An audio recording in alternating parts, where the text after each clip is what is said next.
So they're close to me. So the tea and the table were fine. Do not be afraid. Really, we needed Jesus to become human. We needed Jesus to die on the cross. We needed Jesus to rise from the dead, so we would come to know who God is. Because what does Jesus ultimately face in his life of ministry is two different concepts of God. The religious leaders, believed in a God who would reward and punish them. If you keep the law, God will reward you. If you don't, God is going to punish you. So Jesus has come to set the record straight that this is not who our God is. And even very interesting, in the first 3 verses of Genesis that we heard this evening is actually a summary of our creed. So we believe in a God who is the creator of the heavens and the earth. This is God the Father he's referring to. Then we have the Spirit that hovers. Even with our Blessed Mother, notice the Spirit doesn't overpower, but overshadows her. The Spirit is not a spirit of overpowering, but of gentleness. The Spirit hovers. And then we have, let there be light. Let there be light. Now we know this is not referring to the sun, because a few days later God creates the sun and the moon. So what exactly is this light? This light is Christ, the Word who became flesh and dwelt among us. So in the first 3 verses we have an identity of who God is. Of course, as we come to believe, it took many years for us to come to this belief that God is both relational and that God is love. So in no way is this God a God who is going to reward and punish. And the most common thing, as we all know in the Scriptures, do not be afraid. Anytime there's an encounter between God or an angel and a person, there's always the message, do not be afraid. Because I have come with relationship, I have come with love.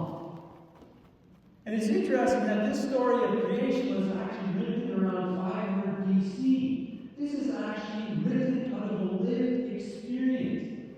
Because the people came to believe in a God that would intervene in their lives, as we heard from the book of Exodus. The Egyptian nation was powerful. We could compare them to the Roman Empire. And yet it's really nothing, absolutely nothing in the face of our God. But we know it's not a God who is power and dominant over people. It's a God who has the power of love, that nothing can stand in the way of this. And God will bring salvation to the Israelite people. Now this is a beautiful experience for these people. This should have sustained them their entire lives, this one experience.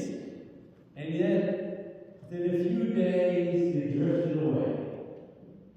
So even for us, this ought to bring us comfort. And it's the same with the disciples. I hope you laugh when you listen to the reaction of the disciples. I'm referring to the 12 disciples, or the apostles, because they just don't get it.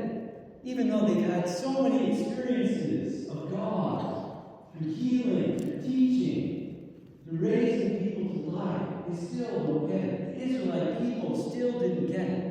So even when we know these things, we also have to be kind and merciful to ourselves.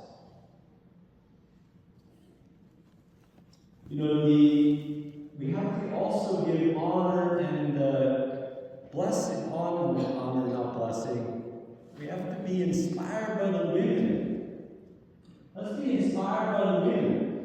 I'm not I'm not 100% sure whether John was actually at the foot of the cross, but we'll give him the benefit of the doubt. But we have the women who are both at the foot of the cross, and they're also the ones who go to the tomb. Later on, what are the disciples doing in the Gospels? They're hiding because of fear. They're afraid that they're going to get crucified. And if the women are willing to identify as followers of Jesus by going to the cross, going to the tomb, this, sometimes we don't realize this, but this took great guts. But really, it was because they truly came to understand and to believe in the God that Jesus revealed. Love is more powerful than anything. Love will bring me courage. Love will cast out any fear, any obstacle, even remove the stone so that I can witness the resurrected Lord. So as we gather around the table, Lord, really this is once again a revelation of who God is. God is relational. God is love. And we experience this right on this table. This reveals the character of who God is. And hopefully you have nothing to fear as you come to this table. Because this God is a God of generosity. A God who will dispel any fear or any obstacle so that we can truly accept our God and we can be willing to be instruments of God's love and goodness for our world.